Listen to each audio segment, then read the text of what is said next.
Welcome back, everybody. We're on lecture 11 now. Since there's slightly fewer people here today, it's understandable. I do appreciate that some people managed to come when we're all very busy celebrating the release of the new Taylor Swift album.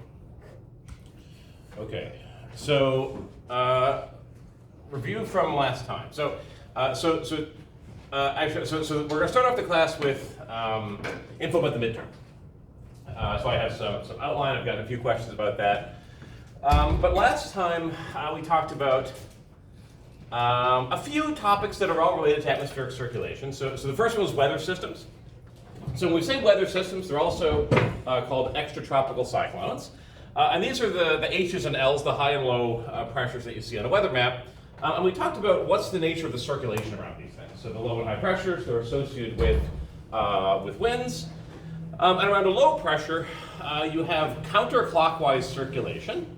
And then you also have the air, in addition to circulating around in a counterclockwise fashion in the northern hemisphere, it's clockwise in the southern hemisphere.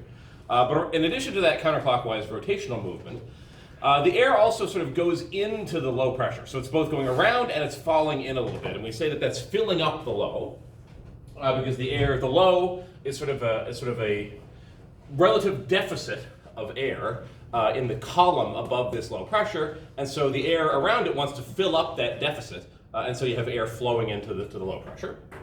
And around the high, it's the opposite. So we have clockwise rotation, and it's also spiraling out of the high, because in that column of air above this high pressure, there's a little bit more mass of air than relative to nearby areas. And so the air sort of leaves that column in this outward spiral pattern. Another example of a local sort of weather type phenomenon is the sea breeze. So this is not weather that moves around sort of randomly like low pressure and high pressure systems. This is a very persistent, predictable type of weather phenomenon that happens near coastlines. And you can see this down in Kittaby Wharf quite regularly. You get this strong, cool breeze down there. And the idea is, if you think about a hot day, so you have sunlight coming down, warming up everything. Well, when you have sun coming down and you have a coastline here, so you have land on one side and then ocean on the other, the ocean tends to warm up more slowly because water has a very, very high heat capacity, so it's hard to raise the temperature. So you get a warmer land than the ocean. So the ocean's relatively cool. It might be warming up, but it's still relatively cool. And over that warm land, you have rising air. So just due to buoyancy, that air gets less dense and rises up. And then to fill in the space that it leaves, you have air flowing in from over the ocean, completing that cycle. And actually aloft, there's another circulation up here. We don't usually talk about that, but up top, there's something that closes the circulation. But the key thing is at the surface, you get a strong breeze coming in from the ocean. That's called the sea breeze. And that affects sort of regional, local climate on the coastlines. It's one of the reasons why living by the coast is so nice, especially if you live somewhere very hot, like California, for example. Then we talked about the jet stream, and most of the time was spent on hurricanes. And so hurricanes are these very large, powerful low pressure systems. And even though it's a really, really strong L low pressure on a weather map, they have different physics than these extratropical cyclones. That's why we call them a different name, and they have different theory. But the same principles of low pressure and geostrophic balance apply. So you also, much like an extratropical cyclone, you have a counterclockwise flow around the hurricane. It's just much stronger than a normal extratropical cyclone. And one of the most dangerous, important aspects of hurricanes, that because of their strong winds, they can generate these things called the storm surge. So the storm surge is shown in the bottom right here. And so this is the idea that the hurricane is going to move, and if it's going to make landfall, say, right here, so it's moving towards the coastline, and then part of that hurricane, even though it's a rotational motion, part of those winds are lined up such that they push the water directly onto the shore. And those strong winds pushing that water causes the water to flow up onto the shoreline. Can be a lot of water and cause very serious flooding. And so this is the storm surge, which is why the hurricanes are so dangerous. Okay, so today I'm going to start off with info about the midterm, and then I'll delineate the cutoff point. So the midterm on next Friday is only going to cover up to the end of hurricanes. So I'm just going to quickly finish up hurricanes at the start of the class, and then we're going to move on to more directly oceanographic topics in terms of how do we measure ocean currents and what are the main currents in the different oceans. And I'll be clear where that cutoff point is. And then after the midterm info and the finish up hurricanes, we'll talk about currents and the major circulations in the oceans.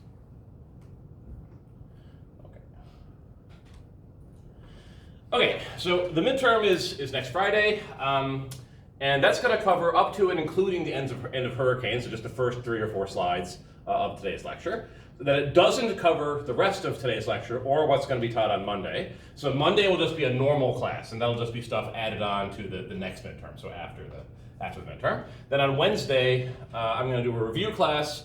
So I'll go through, what I basically do is I go through all the lectures, and I take out just the most important slides, and I sort of review the most important concepts. And generally, it's not the case that every single thing on the test will be covered in the review, but the majority of it will be. So if you want a sort of a quick way to start with the most important points for the midterm, the review slides are a good place to start. Then Friday will be the midterm in class. Also on Monday, the second assignment is due, and I'll post the solutions right away, so you can have the solutions to study for the midterm. And then also on Monday, we have this project, the video project or TikTok project, and I'll give out some information on Monday to help you get started on the TikTok project. So if you want to think about it after you're done studying, or maybe over the break, if you want to think about it, you'll have that information. The format of the midterm is that it's going to be half multiple choice. So 50% of the value comes from 25 multiple choice worth 2 each. Then of the remaining 50%, 30% is going to be stuff like label a diagram, explain a process, like a short answer question. There might be some objectives mixed in there too, like maybe fill-ins or other kinds of objectives. And then the last 20% is the calculation/physics type questions, which are often going to be multi-part. And this might be something like, for example, we did that example in class where we calculated the Coriolis force on a block of air or something like that. Or something with calculating densities and accelerations and buoyant forces, Archimedes' principle. The types of things that we covered in calculations on the assignments are going to be included there. And in terms of the math, you're not going to get any math that's significantly more complicated than what you've seen on the assignment. So if you can do the assignment questions, you should be okay. You don't have to remember any formulas, so I'll provide all the formulas, and if I can, I'm going to try to put the formula sheet out a day or two in advance so you know exactly what you're working with. And over the weekend, if I'm able to, I'll try to post a few practice problems, maybe from some old midterms that can help your preparation as well. Does anyone have any questions about the midterm? Yes. So I know we won't need to memorize any formulas, but like something like the area of the ocean or the radius of the Earth, should we have that memorized? The number? Yeah. No. Okay. Yeah. No, I'll give you all values like that. Now, something like the idea that volume is equal to area times height. Like, now that you might need to remember. But you wouldn't need to remember the formula for the surface area of a sphere. I would give you that, for example. Yeah. Yeah. Any other questions?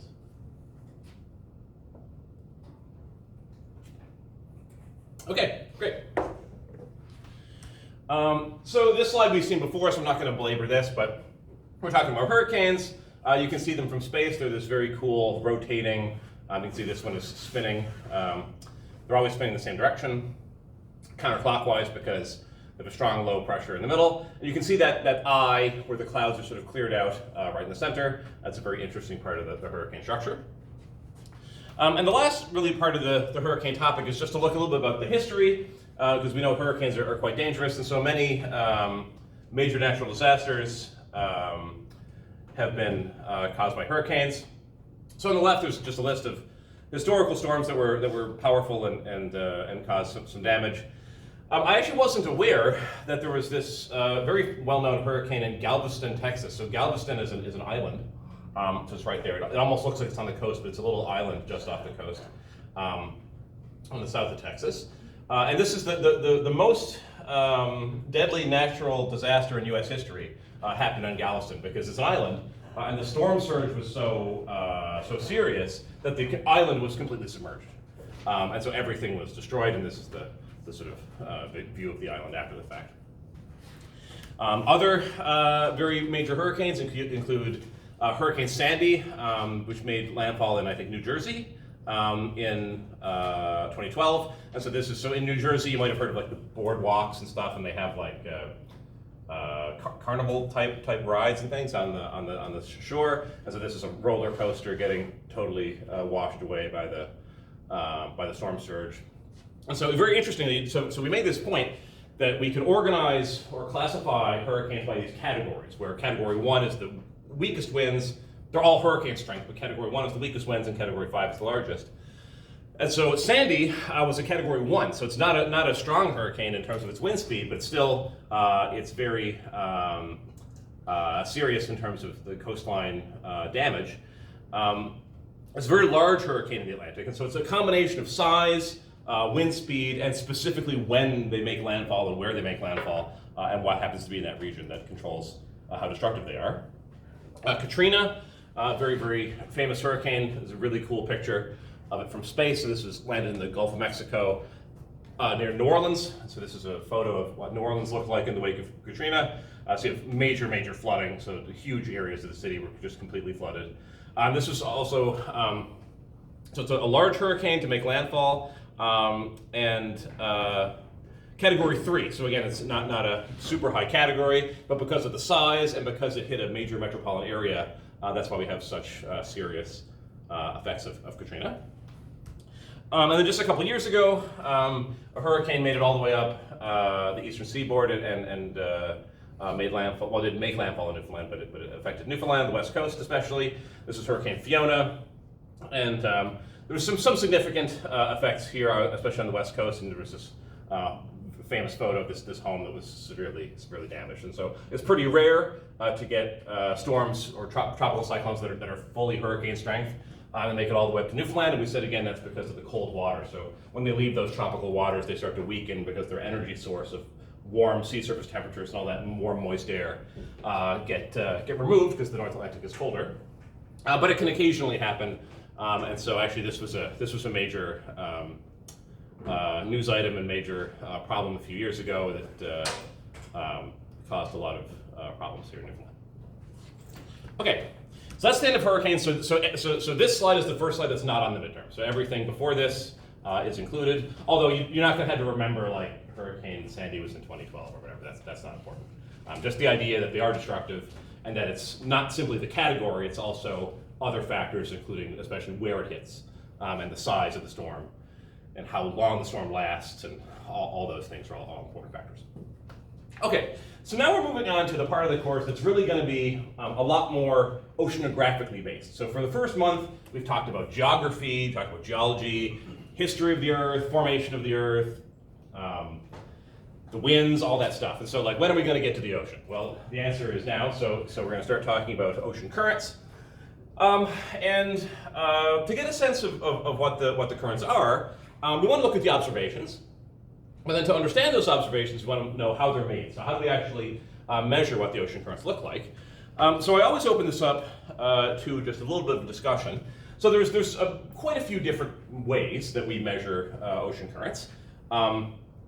And these include currents at the surface and then currents below the surface. So, and these maybe are measured differently in some cases. But so does anyone have anything they've heard about or they know or maybe they've worked with or they just are guessing? How can we measure the ocean currents, meaning the velocity of the water? Yeah.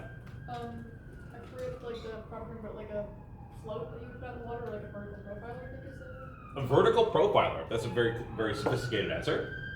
So you actually said two things. You said profiler and you said float. So how would a float work? When you say there's a float that measures velocity, how would that work? I think it's a thing that you put in the ocean and it kind of drifts around, but it sends signals to researchers. And what kind of signals would it send? Location, currents. Yeah, like location's the big one actually, because you have and it might have instrumentation on it to measure current, but just with location you can already get a good sense, because so let's say here's Newfoundland. and you put some float in the water, and then you have a GPS on that float. So it sends back the data to a ship or to a glacier. And then the float, moves around as it's pulled by the ocean currents. And so that can give you the position. That gives you sort of the distance that the float moves, and then the speed is distance over time. If you know how far it moved and you know how long it took, you can get the velocity from that. And that's a very important way. That's very commonly used. Now I will mention that this method it's used and it's valuable, but the kind of velocity that it gives you, the kind of current measurement, is it sort of measures the current between these 2 points.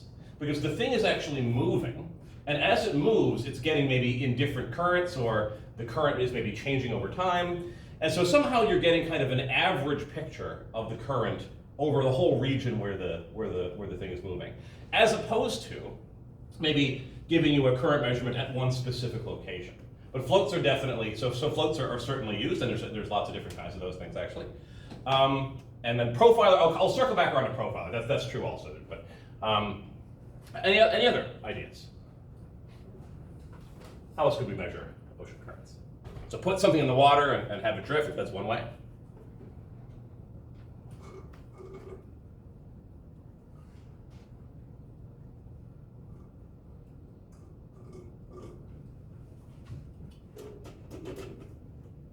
How do we measure, does anyone know how we measure wind?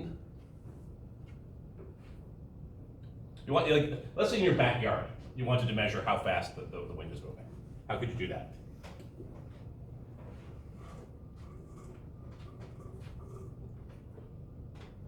They actually sell, if you go to certain places, I think maybe Canadian Tire might sell this. You can buy a little kit that has like a barometer that measures pressure, and then something that measures air currents.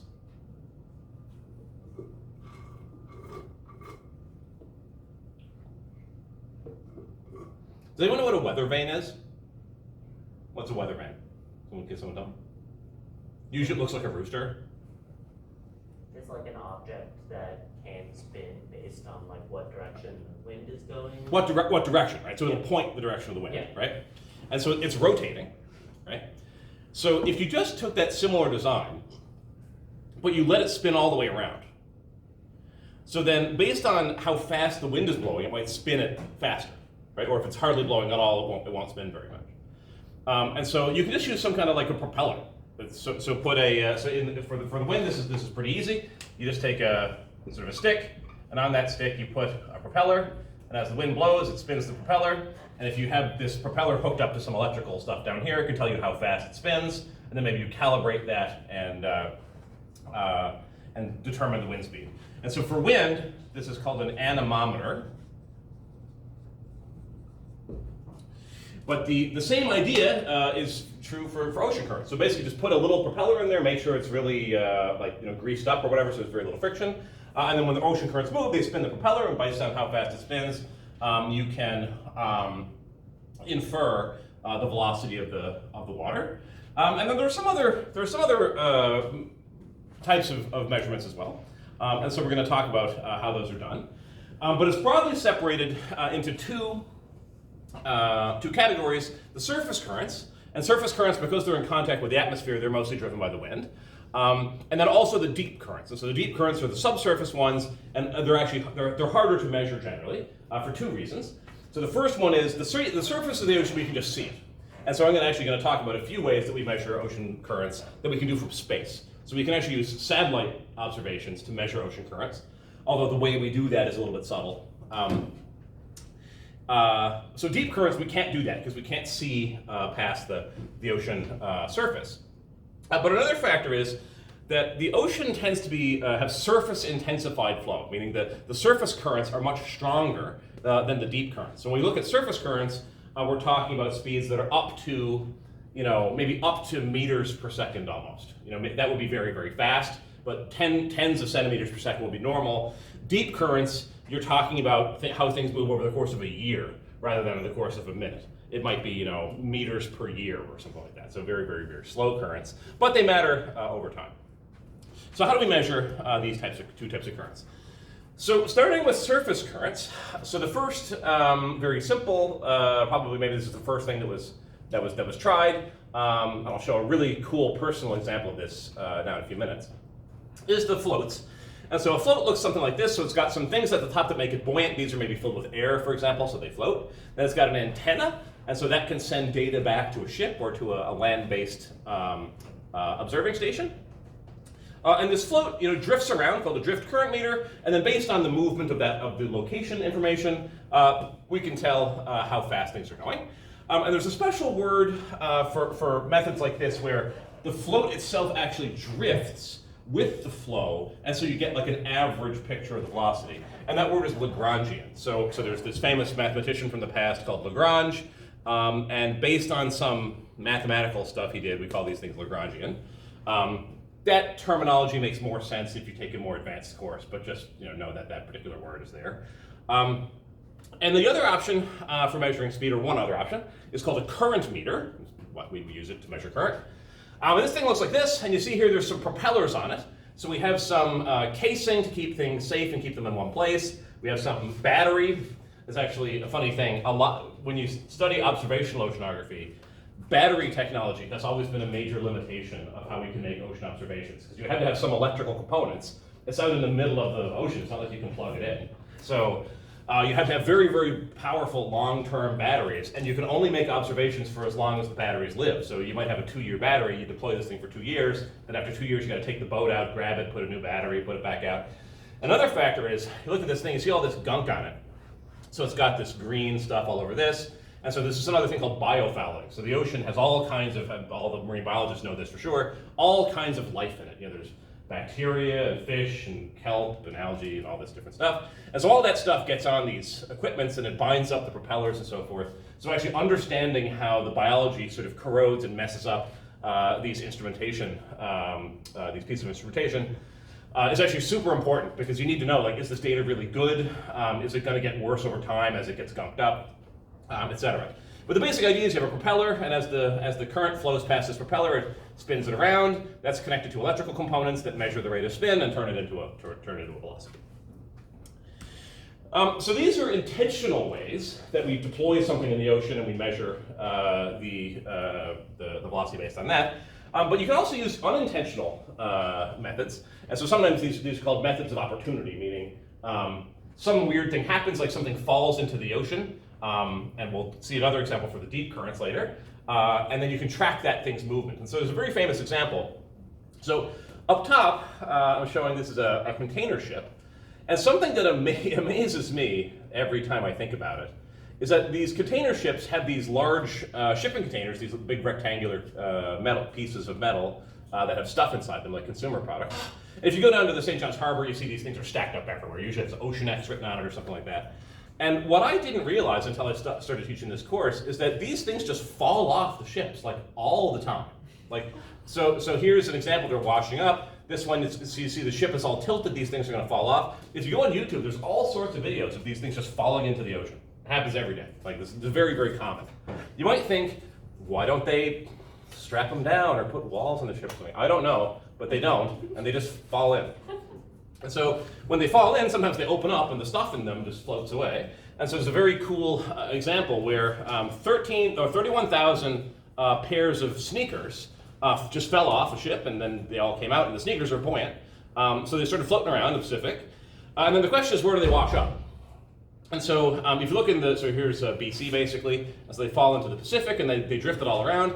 And a cool thing is, this can give you a sense of, when you track these objects, especially when it's an ensemble of objects. So you didn't drop just one float, you dropped 30,000 little tiny floats. And so you can see not only where do they move in general, but also like how do they spread out, and do they all move different directions or whatever. And they really do. So something you get from an experiment like this is that the general current went from the North Pacific over to the east, made contact with the west coast of Washington and BC. And we'll see later exactly what current this is. This is the North Pacific current. Or maybe it's might also be the Alaskan current. But no, that's up there, sorry. But also it gives you a sense of the variability. So all these things embedded into the ocean, there's lots of little small variations that cause these things to sort of spread apart and move relative to each other. And so all along this coastal region, we had shoes washing up. But even as far as California, down south, up to Alaska, so Alaska to California, that's a nice big vertical range in terms of north-south, and then even Hawaii, so some of them move to the west. And so you get a sense of, with this kind of collective experiment, you get a sense of not only the average current, but also the variability. Yes? Is that part of the ocean that's highlighted in purple, is that called the drift of shoes now? Or is it just saying that- No, sorry. No. This is just labeling how the shoes drifted. No, the actual currents are not based on this experiment, although it could happen. You know, like historical things are named weird things all the time. But no. So this is the North Pacific current is the current, and we'll talk about how that's connected to other currents. But no, this is just highlighting the overall path that the shoes drifted on. That's great though. Yeah. Okay, so now a cool example I always like to talk about is you probably have heard of messages in a bottle before. So this is the idea that you have a Coke bottle or something, and you put a message in it, like, I'm trapped on a desert island, and then you throw it, and then it goes wherever, and you hope somebody else finds it later. So actually, I'm just gonna turn down the lights a little bit for this.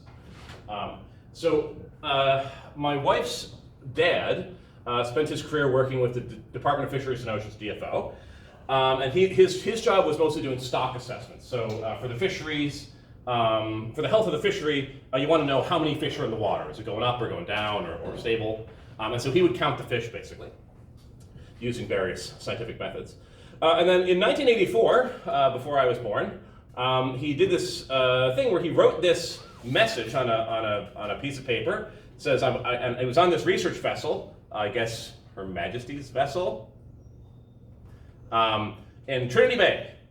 And he said, my name is John Wheeler, I work for DFO, here's my address, please return it to me. And he threw a Coke bottle over the side. And the amazing thing is actually this was found, and it was found in the Bahamas. So the Bahamas, I'll show a diagram, but so the guy actually who found it, he wrote a letter, he said, Dear Mr. Wheeler, on Monday, 25th of November, 1996, so this was thrown in 1984, found in 1996. He said, I was walking along in the Bahamas, he has a nice life, found a Coke bottle that he'd put in the water, and then he made this note and framed it and sent it to him. And I think maybe I don't know if they met, but I think it might have just been postal correspondence. But so here's what the trajectory looked like. So Trinity Bay, sort of Newfoundland is this area roughly speaking, and the Bahamas are down here. So if you look at what the ocean currents look like, it's really not possible that this, or it's very, very unlikely, that this Coke bottle sort of just floated directly down to the Bahamas. And if you look at the ocean currents in the region, and we'll talk about this now in a few minutes, the ocean currents kind of look like this. There's this current called the North Atlantic current that comes along, and then we have the Canary current goes down. We'll talk about all these names. This is the Northern Equatorial current, goes across here, and then the Gulf Stream comes up this way. And so it seems like what happened was the bottle went into the water and did a whole circuit all around the North Atlantic before it was picked up at the Bahamas. And it might be the case that it made multiple of these loops, that it might have gone sort of around and around for a while before it actually ended up on the beach in the Bahamas and then was picked up. And on the third assignment, you'll get a chance to estimate, based on the speeds of these currents, how many loops was it likely that it did. So do a little bit of conversion between Lagrangian observations and the actual measurements of the currents. So I think this is just really cool. It's amazing that thing was ever found. And who knows what it did. It was may have had quite the journey in the North Atlantic. Is that right? Yeah. Okay. So we're back to, oh yes. So you mentioned that the objects move around quite a lot, but how then do these garbage patches that we see in the Pacific and the Atlantic stick together for so long? Yeah, so that's a topic that I might return to in more detail at the end of the course if we have time, because a lot of people are very much interested in that. So the Pacific garbage patch, probably people have seen it. So there's some regions in the ocean where lots and lots of, especially plastic trash that's buoyant, and so it sits on the surface of the ocean. It just gathers together in these very large patches.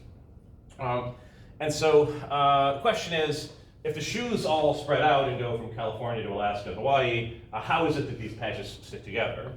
And the answer to that question is that the nature of the ocean's surface currents depends on where you look.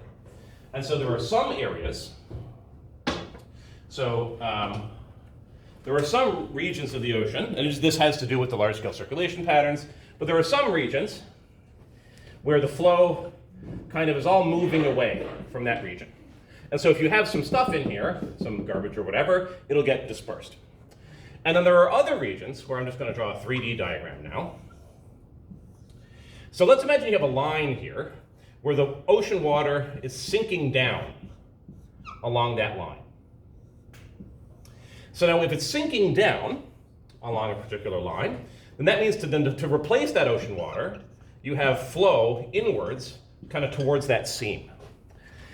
And when this happens, if there's buoyant material on top, that buoyant material does not get submerged because it wants to float on top. So along this area, you can get all sorts of stuff. It could be foam, it could be algae, it could be human plastic trash, etc.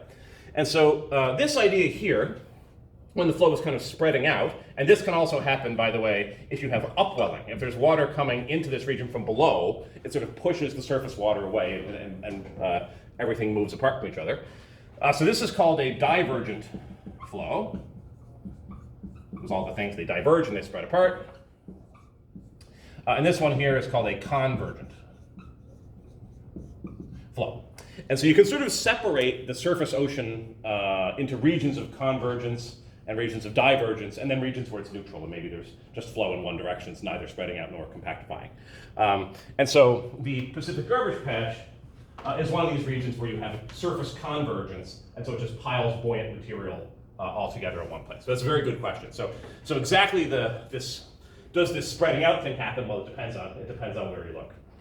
And usually if you look in detail, you can sort of understand the physics of why is one region convergent and one region divergent. It depends on a lot of vertical velocities, whether you have sinking happening, that kind of thing. That's a very good question.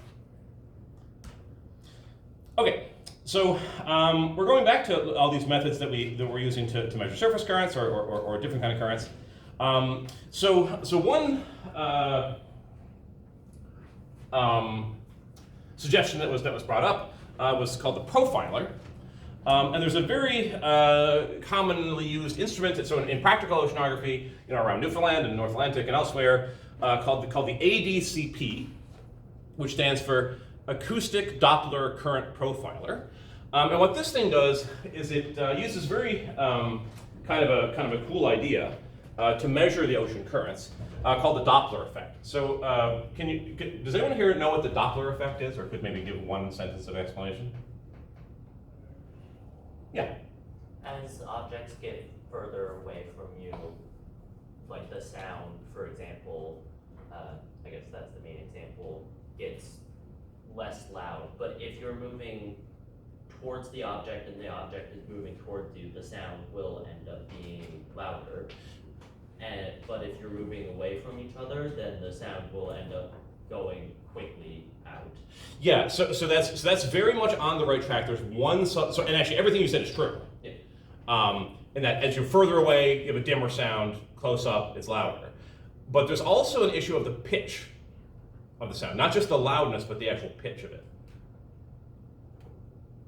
Because it's based on how the waves work, like how Exactly. the sound waves work. So I guess as you're going further away, I think it's the longer wavelengths. Exactly. So the pitch would go down, while if you're moving closer, it's the shorter wavelengths, so pitch goes up. Exactly, and that's what you were going to say? Yeah. Right, that's exactly right. So there's effects on the loudness, we call that the amplitude. And there's also effects on the pitch, and the pitch of a sound wave is directly related to its wavelength. And your comments are exactly right. So the classic example is when you hear an ambulance or any kind of police siren, fire siren. When the vehicle that's emitting that siren is moving towards you, what you hear is that it's getting louder. That's true, but also the pitch goes up. It's a higher frequency, and then when it's going away from you, it's like a wee wee, like it's got a slower and lower frequency sound, and that's basically because when something's moving towards you, So let's say, so when something's moving towards you, the waves are kind of getting all smushed together because it's emitting all these waves and it's moving towards you, so the waves are getting crammed up. Whereas when it's moving away, the waves have more room and they get stretched out, and that's a lower pitch.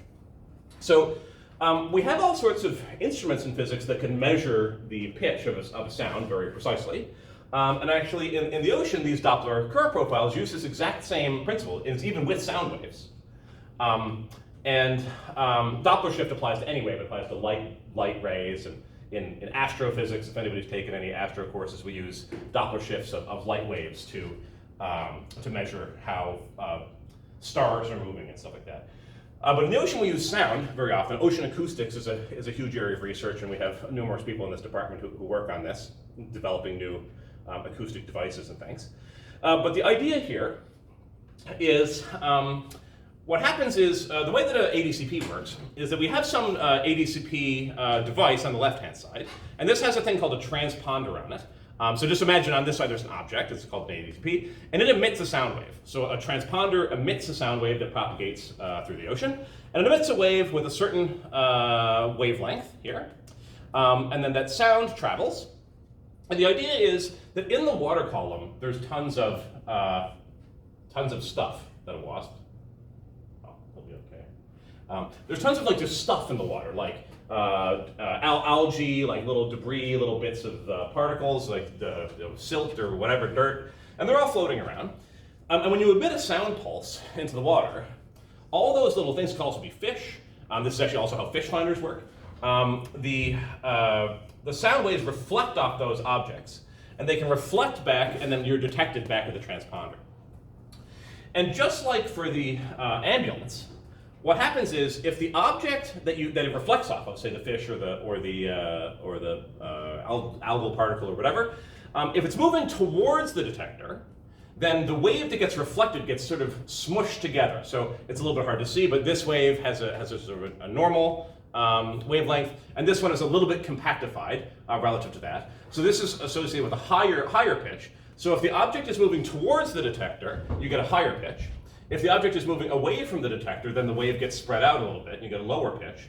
And if it's not moving in the back and forth direction, you get back the same wave. So you send out this particle, you send out this wave, it reflects off particles, the wave comes back, and you measure what is the pitch of the reflected wave compared to the pitch of the wave that you emitted. And then based on that, not only is it shifted one way or the other, but also just by how much did the wavelength change, you can infer the velocity of the water. So the idea here is if you have an algal particle, when it moves around, it's moving around because it's embedded in water that's moving. So if you measure the speed of this embedded particle, you're getting the speed of the currents. Okay, so this is called an ADCP, and it measures velocity all through the water column. The reason it's called a profiler is that it gives not only the position, not only the velocity at a certain location, but actually all throughout the water column. So it'll give you the velocity over a whole range based on reflecting off of particles that are at different distances. And then there are also some instruments where the actual the transponder can actually move. It can be on a cable that's tied to mechanical elements that will actually raise and lower the instrument. And so that's another way in which the term profiler is used. Okay, so I mentioned that surface currents and deep currents often require different techniques to measure them. And anything on the surface is always where you have the best opportunity to use satellites. And satellites are great, a very, very effective tool for studying the ocean. We actually sort of consider the sort of modern era, say between, from especially the 2000s and beyond, is when a lot of major observational satellites were launched by organizations like NASA and the European Space Agency. So this modern era is called the satellite oceanography era. And the reason that satellites are so valuable is that you can see basically the entire Earth from one instrument. So normally, we would put out a float, we had to put it out by Newfoundland. And it doesn't also measure velocities in the Pacific or whatever, You put a current meter in a propeller, that gives you a point measurement. But satellites can view the whole Earth. They actually don't view it all simultaneously. What happens is the satellite orbits around Earth, and it kind of stitches together a picture over time. It doesn't look at the whole Earth at once. For example, it can't see the side of the Earth on the opposite side from the satellite. But over time, as it orbits around many times, it can construct a picture. And so with a single instrument, we can get a view of the total Earth ocean. And so this is also a way that we can measure surface currents. And this is called radar altimetry. Altimetry is the main term. And altimetry is like, you think of it as altitude. And the main thing it does is it sends down radio waves, and so that's a kind of a light wave, electromagnetic wave. And then those waves, very much like the Doppler current profiler, they reflect off the Earth's surface. So you have a wave, you have a satellite, it emits a wave, the wave comes down, reflects off the Earth's surface, comes back up, and then you measure the travel time that it took to go from the satellite down to the Earth's surface and back up to the top. And we know that these radio waves, they travel at the speed of light. So if you know the time it took, then you can measure the distance. And so what that allows us to measure is the height of the sea surface. What this diagram is showing is it's showing the regions of the sea surface that are higher and lower than other regions relative to some background standard. And red means a high sea surface height, SSH it's also called, sea surface height. And then the dark blue colors, or purple, represent a low sea surface height. And what we can see here, for example, there's a few interesting features. So in the northern hemisphere, so near us, so here's Newfoundland up here, and so there's this red blob, so that's a blob of high sea surface height. So you can think of that as kind of like a dome of water, so where the sea surface is higher than normal. And that's pretty high, it's almost a meter, so it's almost, between 50 and 100 centimeters higher. And then down in the southern hemisphere, there's something similar. There's some very interesting stuff happening down in the Southern Ocean. So right near Antarctica, we've got this purple band, very, very low sea level. That's associated with very strong currents down there. And when we get this sea surface height, how does that tell us about the currents? So it obviously tells us about the shape of the sea surface, but how does that tell us about currents? Well, so when we talked about weather maps, we said there's these high and low pressures, right? And based on those high and low pressures, we can actually infer that around a low pressure, for example, you have a counterclockwise circulation. Around a high pressure, you have a clockwise circulation. And these are due to geostrophic balance. So because if we have a high pressure, then we know the direction of the pressure force. The Coriolis force has to balance that, and then the Coriolis force is tied to the direction of the flow. So just based on the pressure, if you know that geostrophic balance is true, that pressure and Coriolis must balance, you can infer the flow.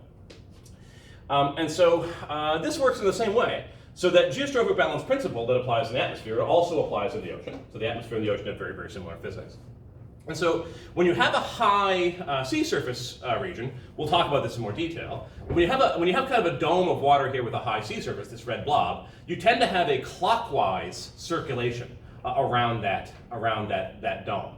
And you can see here, there's these white arrows that are coming up here and going around and then going in here. So we do have that clockwise circulation. And then the leftmost part of that, that's the Gulf Stream, which is very strong. And then there's other currents, especially the North Atlantic current and Northern Equatorial current on the bottom, which we'll talk about. But so based on just measuring the sea surface topography, the height of the sea surface, using the satellite altimetry technique, we can infer what the flow looks like. And I'll just mention, when we do this, this actually only measures the part of the flow that is geostrophically balanced. So we talked about when you look at the weather systems, there's this flow on the weather map that follows these pressure contours. But that does not include things like, for example, waves.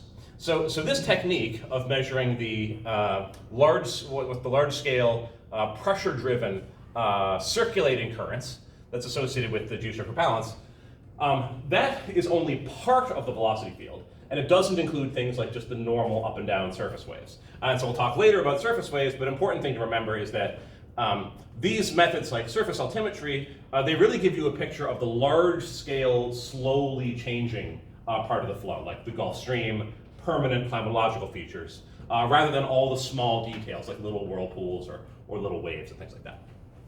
But this can give us a global picture. Okay, so deep currents we'll deal with just the last couple minutes here. So deep currents, obviously you can't see them with satellites because when you try to send down light waves, radio waves, whatever, the ocean, it turns out, one of the reasons why we use acoustic methods in oceanography so often is because sound waves can travel very, very long distances in the ocean. They can actually travel almost all the way around the world. So you can emit a sound pulse in the Atlantic and detect it down in the Southern Ocean. They can travel the whole distance of the ocean without getting without dissipating. Whereas light waves, light is very well absorbed by water. So if you look down into the ocean from a boat, you can't see the bottom because the light waves, they get absorbed by the water. That's why you can't see the bottom of the ocean from a ship. But you can see the bottom of the ocean using sound waves from a ship. So deep currents, for that reason, because we can't use satellite altimetry because the light gets absorbed, we often use more sort of cruder, more old school methods like putting stuff in the water to measure the deep currents. And a major global observational program is called the Argo float systems. So Argo doesn't stand for anything. I think it's just like Argonauts or something like that. I don't know the history. But anyway, there are these floats. Let's see. So this is a diagram from a few years ago, 7 or 8 years ago, showing the positions of all the various floats. And so there was about 4,000 floats deployed over time. You see they're sort of all over the ocean. And these floats are very interesting because they drift with the ocean water, but they also have mechanical buoyancy modulation in them. So they can change how buoyant they are and move up and down in the water column. So what they do is they tend to sink to a particular depth, that's their observation depth, and then every so often, about 10 days, they rise back up to the surface, and then when they get to the surface, they have an antenna, and they can transmit that data back to some base, and then they sink down again and continue doing their measurements. And so this is a way that we can measure, down to about 2,000 meters, all of the things like temperature, salinity, pressure, and some of these even have current meters on them. So you can, I think they do, where you can measure. Maybe they don't have current meters, but measure various properties of the ocean. So TS, pressure, etc. And you can imagine if they're measuring temperature, salinity, and pressure, we can then use that equation of state to compute the densities. So we learn lots of things about the ocean flow at depth. Okay, so I'm going to stop it there. Next time we'll come back to talking about how we can actually use radioactive elements to compute to estimate the deep currents. So the assignment is due on Monday, I think at midnight. If you have any questions about that over the weekend, please feel free to let me know. Monday I'll talk about the TikTok assignment. We'll keep going with this. We'll have a review class on Wednesday, and then the midterm on Friday before we all get a break. Okay, have a good weekend, everybody. Enjoy the new Taylor Swift album, and I'll see you on Monday.